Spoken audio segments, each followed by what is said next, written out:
Bien, bueno, vamos a ver el sistema respiratorio que corresponde a la unidad 23 de técnicos y de odontologías, con algunas pequeñas diferencias o hay algunas partes que para técnicos es como anexo y para odontología es parte de su cuadernillo. Entonces, la respiración, que va a ser el primer proceso o lo que va a estar relacionado al sistema respiratorio, vamos a contener tres momentos, o la respiración va a ser el intercambio de gases, y el cual se va a dividir en tres momentos importantes.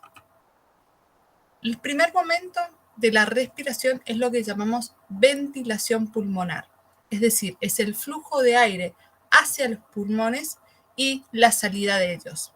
Por lo tanto, la ventilación pulmonar va a incluir el momento de inspiración y el momento de expiración. Solo eso va a ser la ventilación pulmonar. Después tenemos el proceso de hematosis, que va a ser el intercambio de gases entre el alveolo, que es la estructura más pequeña del pulmón, y la sangre o los capilares que lo van a rodear. Eso sería el proceso de hematosis que se lleva a cabo internamente en el cuerpo, en los pulmones. Y por último, si ese oxígeno que pasó a la sangre, ¿cuál es el objetivo? Es que lleve a la célula. Entonces, el tercer momento va a ser lo que denominamos intercambio gaseoso a nivel celular. Es decir, es el intercambio de los gases entre la sangre de los capilares y las células de los tejidos. Por lo tanto, la sangre le va a dar oxígeno a la célula y la célula va a devolver dióxido de carbono al capilar, ¿sí? Hablando de gases nomás, porque ya habíamos visto en el sistema digestivo que también se pueden intercambiar otras sustancias, pero hablando de gases, va a ser el pasaje de intercambio. Entonces, el proceso de respiración no solo es respirar o ingresar el aire, sino que es necesario que ese oxígeno que ingresa con la inspiración llegue a las células. Si no llega a las células, no se termina de realizar el proceso de respiración. ¿Seguimos? Cualquier cosa, volvemos si fuera necesario. Entonces tenemos que hablar del proceso de difusión del aire, porque necesitamos que ese aire o ese oxígeno llegue a cada una de las células y por lo tanto ese proceso es a través de la difusión. Entonces, la difusión de gases va a ser el intercambio de gaseoso que se produce por difusión simple, es decir, tenemos una membrana y pasa sin gasto de energía. Y este movimiento neto de partículas es de una región de mayor concentración a una de menor concentración. Por eso hablamos de difusión simple y sin gasto de energía, porque va a pasar de mayor concentración a menor concentración. Pero en general, cuando hablamos de gases, es más conveniente hablar de la presión y no de la concentración de los gases. Esto quizás ya lo han visto o han visto algo de presiones de gases en física y o en química. Lo pueden llegar a haber visto.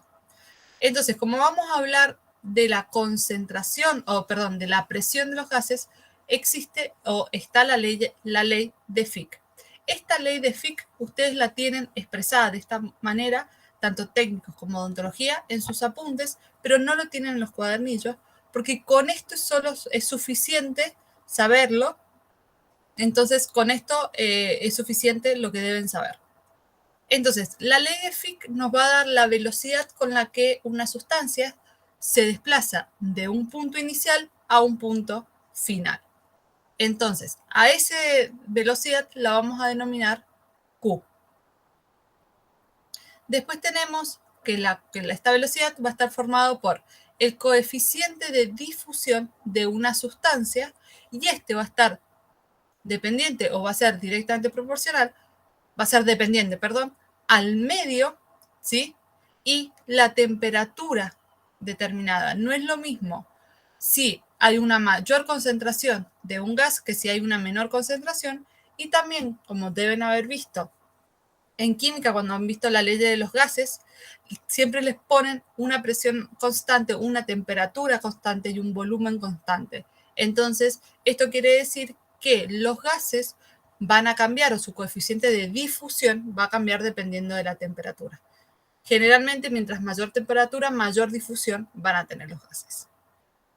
Después tenemos que tener en cuenta el área a través de la cual difunde la sustancia, ¿sí? ¿Cuál es la superficie de contacto? Ya sabemos que si hay mayor superficie de contacto, mayor difusión o intercambio va a haber. Y por último, hay que tener en cuenta las concentraciones de los gases o del gas en esos dos puntos que yo quiero evaluar. Esto me va a dar el gradiente de concentración. Con eso es suficiente de la ley de Fick. A su vez, la Profe, presión... una pregunta. ¿Está todo sobre L o solamente la parte de las concentraciones? Es todo sobre L. Gracias. De nada. Bien. Y después tenemos las presiones de los gases. La presión total de la mezcla de gases es la suma de las presiones parciales de cada una de las mezclas. Y la presión de cada gas es proporcional a su concentración. ¿Qué quiere decir la primera parte? Es decir, yo tengo un conjunto de gases y esa suma total es dependiendo de cada uno. ¿Sí? Si yo tengo 10 frutas, va a depender de si tengo 3 manzanas, más 3 bananas, más 4 naranjas, ahí tengo la totalidad. Entonces, la presión total es la suma de las presiones particulares de cada gas. Y a su vez, la presión de cada gas es proporcional a su concentración. Es decir, si aumento la concentración de un gas, ese gas va a aumentar su presión. Vámonos al caso puntual del aire, ¿sí? Para pensar en nuestra respiración. El aire es una mezcla homogénea, pero está compuesta por muchos gases. Va a estar compuesto por más del 70% por nitrógeno, un 21% de oxígeno, un dióxido de carbono que va a estar en una proporción de 0,003. Y después tenemos una proporción de una mezcla de gases como el argón, el hidrógeno, que están en un valor del menos del 1%. Entonces, en conjunto van a ser el 100% del aire. ¿Sí? Entonces, vamos a enfocarnos solo en el oxígeno y en el dióxido de carbono, que son los que van a intervenir en nuestra respiración. Entonces, como ustedes saben, en la ley de los gases, saben que necesitamos una presión constante. Entonces vamos a tomar como presión de referencia una atmósfera, que es lo mismo que decir 760 milímetros de mercurio. Entonces, el aire, ¿sí? Si yo tomo un segmento de aire a una presión de una atmósfera y 760 milímetros de mercurio, el oxígeno o la presión parcial del oxígeno en esa totalidad va a ser de 160 milímetros de mercurio. Y el dióxido de carbono va a corresponder a un 0,022 milímetros de mercurio, teniendo en cuenta a este como un todo. ¿Sí? Pues dijimos que el total va a ser la suma de cada una de las presiones. Y si nos vamos a la presión, pero eliminamos el 47 milímetros de mercurio de vapor de agua que hay en el aire, nos va a quedar una presión de 713 milímetros de mercurio. Y de ese 713 milímetros de mercurio, la presión parcial del oxígeno es de 149 milímetros de mercurio y la presión parcial de dióxido de carbono es 0,021 milímetros de mercurio. ¿Sí? Entonces, a medida que disminuye la presión, va a disminuir la concentración de ese gas. Va a haber menor cantidad de ese gas. Hasta acá, ¿claro? ¿Dudas? No, profe. Bien. Entonces, esto lo dijimos que era a una atmósfera. Una atmósfera generalmente la medimos, general no, se mide o es el valor que se tiene al nivel del mar. Pero es una temperatura, una presión a nivel de mar. Si yo me elevo, ¿sí? Al nivel de mar, me alejo, la presión va a empezar a disminuir. Y si yo voy hacia más profundo, la presión aumenta, porque la altura y la presión van en sentidos inversos. son inversas. Entonces, vamos primero al caso que quizás es más propio para nosotros, más conocido, porque estamos sobre el nivel del mar. Entonces, a medida que aumento la altura, la presión del oxígeno o la presión en general disminuye. Entonces, al disminuir esta presión, lo que va a ocurrir es que la presión parcial de oxígeno disminuye. Por ejemplo, en este caso pasamos de 760 a 713 milímetros de mercurio. Y eso sería del todo. Entonces, la porción o la presión parcial del oxígeno también disminuyó. Pasó de 160 a 149 milímetros de mercurio. Lo mismo pasó con el dióxido de carbono.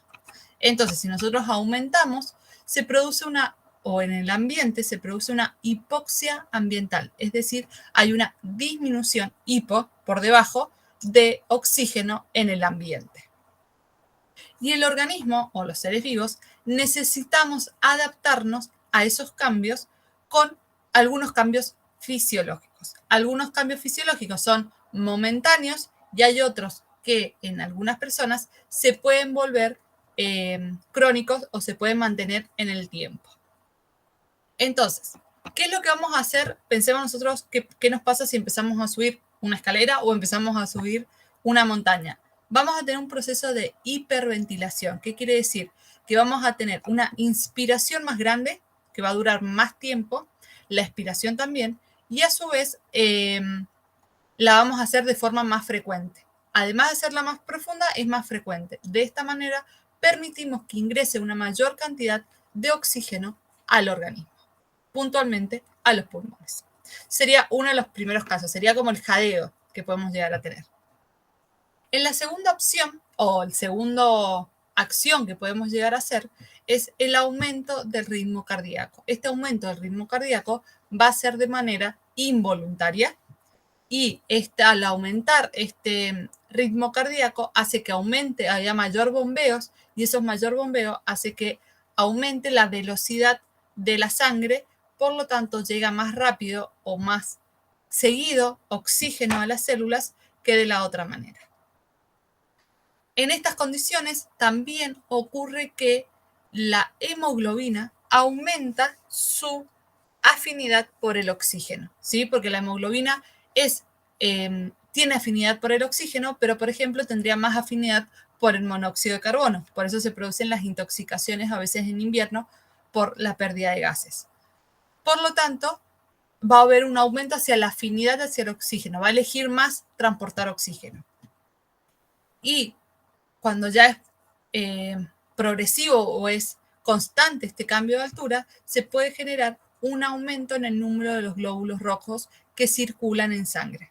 ¿Qué quiere decir eso? Al tener mayor cantidad de glóbulos rojos que circulan en sangre, vamos a tener una mayor cantidad de hemoglobina y por lo tanto una mayor transporte de oxígeno.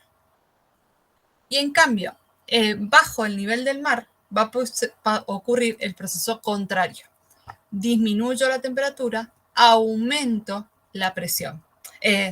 Disminuyo la altura, aumento la presión. Entonces esto puede producir una embolia, es decir, una obstrucción en los vasos sanguíneos. Cuando nosotros nos sumergimos, quizá lo hemos visto en películas, a grandes profundidades, necesitamos respirar, por supuesto, entonces llevamos aire comprimido. Por ejemplo, un buzo va a llevar aire comprimido y va a respirar ese aire comprimido. Y cuando asciende esa persona o ese buzo, debe ascender de forma lenta porque quedan restos de nitrógeno y el nitrógeno pueden generar burbujas en la sangre y en los tejidos y eso se va a ubicar en los capilares y va a evitar que llegue el oxígeno a las células, ¿sí? Va a evitar el intercambio gaseoso. Entonces, si subimos muy rápidamente, se pueden generar muchas de estas burbujas y generarnos daños momentáneos o permanentes. Si lo hacemos lento, no se formarían estas burbujas, no nos produciría daños. ¿Cómo estamos hasta acá? ¿Bien? Sí, profe. ¿Dudas? Profe, Sí. yo no entendí bien el cálculo de la presión parcial. O sea, no entiendo ¿cuál es la cuenta para que le dé 160 milímetros de mercurio o 0,022? ¿Este? Ajá. Bien. En realidad son los valores que vamos a obtener. Si yo mido una atmósfera, estoy, por ejemplo, a nivel del mar, voy a medir cómo se mide la atmósfera o los milímetros de mercurio. Los milímetros de mercurio, ¿qué se hace? Se coloca en un tubito, que es lo que le pasa al termómetro, y se va a acumular mercurio, ¿sí? Bueno, en este caso estamos hablando de volúmenes. Entonces, a medida que se acumula, esos van a ser los barómetros, que van a medir las presiones. Estos valores se obtienen del análisis de los gases. Yo tomo a una atmósfera un segmento del aire y voy a tener esta presión. Si de ese aire analizo cuál es la presión del oxígeno, voy a obtener este valor. Es con regla de 3 para sacar eso, Marti. Exacto, ¿sí? Porque estos resultados los tendríamos a partir de los valores que hemos ido midiendo. Pero si yo analizo, 160 milímetros de mercurio representan el 21% del 100%, que es 760 milímetros de mercurio. Entonces pueden utilizar, como dijo la compañera, por regla de 3 o la otra técnica que les han enseñado en física, La fórmula de las presiones parciales. Sí, o no, la de ir simplificando. El factor unitario. Exacto, el factor unitario. Y ahí vas a obtener este valor. ¿Sí? Porque el 21% de 760 son 160. Bueno, profe, gracias. Ahora sí lo entendí. Perfecto. En realidad, estos valores que tenemos acá son valores que se han obtenido con el estudio de esos gases. Se midió la presión de los gases. Pero si lo queremos calcular, lo podemos calcular de esta manera. Con el factor unitario o con la regla de 3 simple. ¿Sí? Sí, profe, gracias. De nada. Y acá lo que pasa, como disminuye, lo que pasa es que hemos sacado uno de los gases, que sería el vapor de agua. Entonces, la totalidad disminuye. Pero sigue siendo el 21% del oxígeno. ¿Alguna otra consulta? Por mí no. Bien. Entonces, continuamos. Esta parte que va a empezar ahora, que es la parte de evolución, en Tecnicatura lo tienen como anexo. Para odontología no es un anexo. Van a ver que algo hemos visto, porque en biodiversidad, cuando vimos la unidad 8 de biodiversidad, se menciona un poco de este tipo en la unidad 9 de animalia, vimos un poco las distintas clasificaciones de los grandes grupos de seres vivos a través o teniendo en cuenta sistema circulatorio, sistema digestivo y sistema respiratorio. Entonces también sería un repaso, aunque está en anexo, lo vimos también en la unidad de animalia. Entonces, vamos a tener dos mecanismos de respiración. Una respiración directa y otra respiración indirecta. La respiración directa se va a llevar a cabo por difusión simple, es decir, el oxígeno o el dióxido de carbono van a ingresar o salir de forma directa de las células.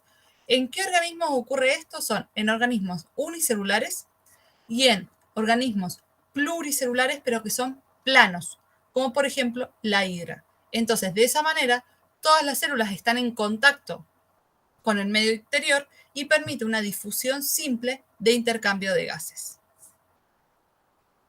Sería la respiración directa. La mayoría de los animales tenemos respiración indirecta, es decir, que tenemos una estructura que permite, que conduce, que interviene en la respiración entre la célula y el medio exterior, que es donde están los gases. Entonces, vamos a dividir 4 grandes, o vamos a trabajar solamente en 4 grandes. La piel en el grupo de los anélidos, las tráqueas en los artrópodos, las branquias en peces y los pulmones en reptiles, aves y mamíferos. Entonces, vamos a ver la característica de cada uno. primero que dijimos es la piel, que lo vamos a encontrar en anélidos y otros gusanos. Acá estaría la piel o la cutícula externa que tienen los anélidos y los gusanos. Generalmente esta cutícula está humedecida, ¿sí? Está humectada.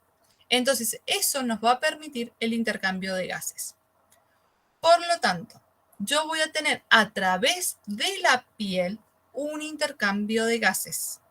Esos intercambios de gases van a ir a través de la piel y van a ir directamente a los capilares o los vasos sanguíneos. Por ejemplo, acá pintado de color azul, viene la sangre rica en dióxido de carbono. Cuando se encuentra con la piel, permite que este gas se difunda hacia el exterior, porque hay menor concentración afuera que adentro, y va a ocurrir lo opuesto con el oxígeno. Como hay mayor concentración de oxígeno en el exterior que en el interior, el oxígeno se va a difundir a través de la piel hacia los capilares sanguíneos, y el capilar sanguíneo, los vasos sanguíneos, van a llevar el oxígeno a todas las células. Sería el proceso de la piel en anélidos y gusanos. Después, el segundo mecanismo son las tráqueas. Las tráqueas que las vamos a tener en los artrópodos, como por ejemplo los grillos. ¿Sí? Este es un ejemplo de los grillos. Vamos a tener acá una estructura un poquito más especializada que se denomina espiráculos, que son estos poritos que vemos acá. Entonces, ese espiráculo se conecta a la tráquea y la tráquea a su vez se ramifica y al ramificarse se va como simplificando, haciendo cada vez más fina, y esas ramificaciones llegan a la célula de los tejidos e intercambian los gases. Y luego la recolección de dióxido de carbono vuelve a salir por el espiráculo. Estos espiráculos o estos orificios, ¿sí?, se van a mantener siempre estables, no van a ser aplastados porque están formados de quitina. De esa manera, yo me aseguro o promuevo el intercambio gaseoso que esté siempre abierto. Porque si fuera de un tejido blando, por ejemplo, podría aplanarse y al aplanarse se queda sin respirar el animal. Entonces, de esa manera, al tener quitina, es firme y evita o permite que el aire pueda ingresar y salir. ¿Hasta acá estamos? Sí, profe. Bien. Entonces vamos a las branquias, que son las de los peces, que estas son un poquito más complejas en el sentido del proceso de intercambio de gases. Las branquias en la imagen van a ser estas que están acá en rojo, que tienen las rayitas. Esas van a ser las branquias. El conjunto es las branquias, cada una de los filamentos o lamelas, pero no hace falta que sepan eso, mientras que sean las branquias. Y después acá tenemos como un tubo en el que va a llevar la sangre con poco oxígeno y va a circular y va a volver la sangre con mucho oxígeno. ¿Cómo se mueve la sangre dentro de las branquias? Porque acá va a haber un intercambio, un flujo o un movimiento de agua y del oxígeno, la sangre dentro del animal. ¿Qué es lo que hace? El oxígeno va a estar disuelto en el agua, ¿sí? Entonces, ¿qué es lo que hace el pez? Abre la boca, permite que ingrese el agua por la boca y tienen una estructura casi donde estarían los oídos, una estructura que es como una tapa que se llama opérculo. En esa parte interior van a estar las branquias y eso es una conexión abierta desde la boca hacia el exterior. Entonces, lo que hace el pez es tragar agua, incorporar agua y toda esa agua va a pasar por toda su boca, va a pasar por las branquias y va a salir al exterior, no queda en el interior del pez. Esa agua que sale por el opérculo o pasa por las branquias son estas líneas que están representadas acá con azul. Entonces, el agua, por acá estaría la boca, acá el opérculo. Va a atravesar las branquias y cuando atraviesan las branquias, la sangre se desplaza en sentido contrario que el agua y esto permite que la sangre tome el oxígeno que tiene el agua a través de difusión, porque el agua es rico en oxígeno a comparación con la sangre. Entonces, al ir en contracorriente, que es como se llama, aumenta la absorción de oxígeno por las branquias, por los sistemas capilares de las branquias.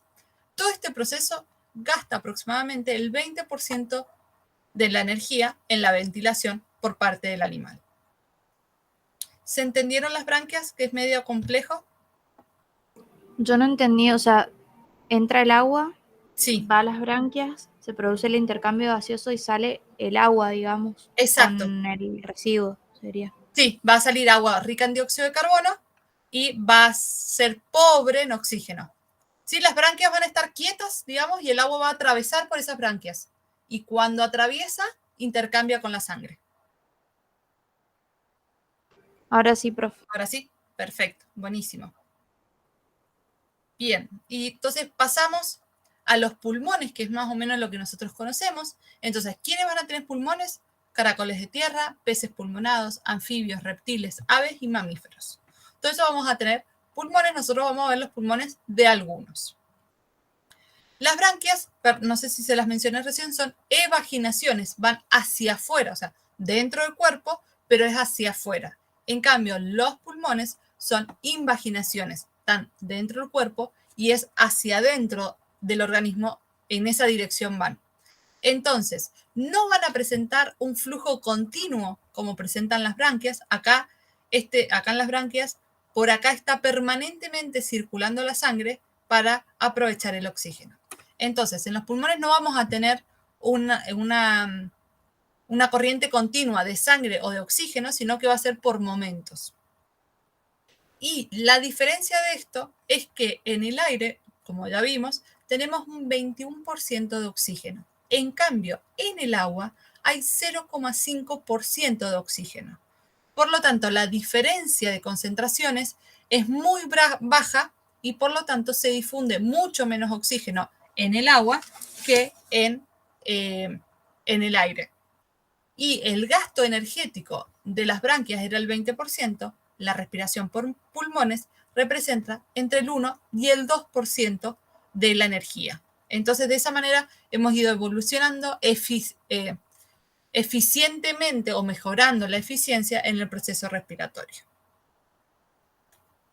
Entonces, en los pulmones se va a ocurrir el intercambio de gases, como ya dijimos, en la estructura denominada alvéolo, que lo vimos al principio cuando mencioné los 3 momentos. Ya la semana que viene vamos a ver el detalle del pulmón y el funcionamiento de cada una de las partes. Entonces, vamos a ver cómo respiran los anfibios y después reptiles, aves y mamíferos, porque los anfibios lo hacen de manera diferente. Los anfibios van a respirar a través de presión positiva. ¿Cómo funciona esta presión positiva? Es que lo que van a hacer es tragar aire. ¿Sí? Van a llenar su mandíbula de aire. Si ustedes quizás recuerdan alguna imagen de algún sapo, de alguna rana, con todo este buche como inflado, ¿sí? Lo que hizo ese animal fue tragar aire, incorporar aire en su boca. Luego, a través de distintos movimientos, va a hacer que ese aire descienda y pase hacia los pulmones. ¿Sí? Entonces se va a abrir la epiglotis, que la vimos en el sistema digestivo, y va a permitir ingresar el aire a los pulmones y luego se va a permitir también al abrirse la salida del aire por la boca y de esa manera se produjo el intercambio de gases en los pulmones. Y reptiles, aves y mamíferos vamos a tener una respiración o llenamos los pulmones de forma o por una presión negativa. El aire, ¿sí? Se va a mover hacia el interior de los pulmones y hacia el exterior de los pulmones por los tamaños de la cavidad pulmonar, ¿sí? Y este tamaño de la cavidad pulmonar va a cambiar por la contracción y relajación de los músculos. Si ustedes ahora hacen el ejercicio de inspirar de forma profunda, van a sentir que a mitad de su tórax van a sentir el diafragma que se baja y su caja torácica, las costillas, van a sentir que se expanden. ¿sí? O sea, los músculos intercostales de las costillas se van a contraer, esa contracción hace que las costillas se eleven, al elevarse aumentamos el tamaño de la caja torácica. Ese aumento del tamaño de la caja torácica cambia las presiones y permite que el aire entre hacia los pulmones. Cuando expiramos, lo que hacemos es todo lo contrario. En vez de contraerse los músculos, se van a relajar. El diafragma se relaja, vuelve a su tamaño inicial, posición inicial. Los músculos intercostales se van a relajar, por lo tanto las costillas descienden y esa disminución de la caja torácica hace que los pulmones expulsen el aire en su interior. ¿Sí? Si ustedes hacen el proceso de inspirar profundamente y expirar profundamente, van a sentir ese que se les infla el pecho, o sea, se les agranda la caja torácica y después la disminuimos. A eso va a ser, ese proceso va a ocurrir tanto en reptiles, aves y mamíferos. ¿Dudas? No, profe. Bien. Entonces, hasta acá, ese segmento estaba en anexos de técnicos. Lo que vamos a ver ahora está en el cuadernillo, no está como anexo, para las dos carreras. Vamos a ver una pequeña pantallazo de los órganos, es decir, vamos a mencionar los órganos del sistema respiratorio y la clase que viene, la semana que viene, vamos a trabajar cada uno con sus funciones y sus estructuras puntualmente. En características generales de nuestro sistema respiratorio, vamos a tener una frecuencia respiratoria de 12 a 15 por minuto. Es decir, todo el proceso de inspiración y expiración realizamos 12 a 15 veces por minuto, siempre y cuando en una persona que está sentada y tranquila, no que haya corrido. Lo mismo con las pulsaciones. El volumen, aproximadamente por cada inspiración o expiración, liberamos o incorporamos 500 mililitros de aire. Entonces, en un minuto vamos a tener entre 6 a 8 litros de aire por minutos. Pero de ese total de aire, solo 250 mililitros van a ser de oxígeno y el ingreso de 250 mililitros de oxígeno, y de ese que sale van a egresar 200 mililitros de dióxido de carbono. ¿Sí? Es decir, mucha cantidad de aire para muy poquito oxígeno porque tiene muy pocas concentraciones. Entonces, el aparato respiratorio... ¿Puedo volver un segundo, ¿sí? profe? Gracias. De nada. ¿Dudas de esto? Yo no estaba copiando nada. Ah, listo. Perfecto. Entonces, el sistema respiratorio lo vamos a dividir en dos porciones, teniendo en cuenta las estructuras. ¿Sí? Según las estructuras, las podemos dividir en dos porciones. Vías aéreas superiores, vías aéreas inferiores. Entonces, ¿cuáles son las superiores? Nariz, faringe, que esta ya la vimos, que esta se comparte con el sistema digestivo, y estructuras acompañantes, como por ejemplo en la nariz podemos tener las fosas nasales y otras estructuras en la faringe.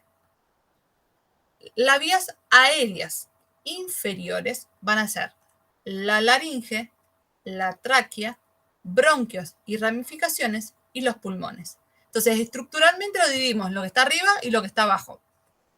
Generalmente, o lo ideal o lo correcto sería que el aire ingrese por la nariz, pero sabemos que también puede ingresar por la boca. Entonces, también entraría como vías aéreas superiores. Y a su vez, el sistema respiratorio también lo podemos dividir en dos porciones si tenemos en cuenta su función. ¿Sí? Tenemos una porción de conducción y una función respiratoria. Entonces, la porción de conducción son conductos o vías que van a estar conectadas entre sí, va a ser todo un caminito, como en el sistema digestivo. ¿Y cuál va a ser la función? Filtrar, calentar y humedecer el aire para los pulmones. Por eso es muy importante respirar por la nariz. Entonces, la porción de conducción va a estar formada por nariz, faringe, laringe, tráquea, bronquios y bronquiolos. Y la porción respiratoria van a ser los tejidos pulmonares donde ocurre el intercambio gaseoso, los cuales van a estar los bronquiolos respiratorios, conductos y sacos alveolares, que van a ser los alveolos, ¿sí? Los alveolos los vamos a unir y van a formar sacos alveolares, que ya lo vamos a ver la semana que viene. Entonces, tenemos bronquiolos que cumplen la función de conducción y bronquiolos que cumplen la función respiratoria. ¿Dudas? ¿Consultas?